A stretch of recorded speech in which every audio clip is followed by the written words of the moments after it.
Il s'agit d'un C-87 Liberator Express qui s'est écrasé au cours de l'hiver 1943 à quelques 4000 mètres au-dessus du niveau de la mer. L'avion, ainsi que les restes de 5 pilotes américains, a été découvert par un chasseur local en 1993. Bien que les restes ont été rapatriés aux États-Unis, l'essentiel de l'avion a été laissé sur le glacier. Mais cette année, pour commémorer le 70e anniversaire de la fin de la guerre, une recherche de l'épave a été entreprise cet été. Le conservateur du musée, Tianchuan, Fan Tianchuan, y a participé. Cela a été particulièrement difficile d'escalader le glacier, comme il n'y avait ni route ni pont.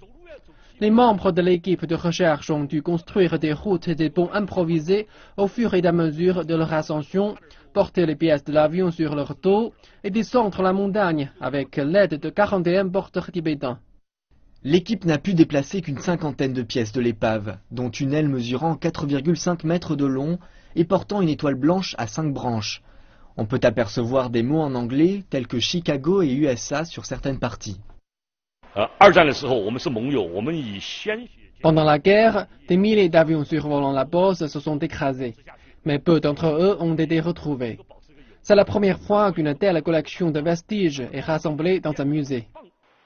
La Beauce, la route aérienne par laquelle les pilotes alliés de la Seconde Guerre mondiale transportaient des ravitaillements stratégiques en Chine, ravagés par les combats, est la route aérienne la plus coûteuse dans l'histoire de l'aviation en temps de guerre.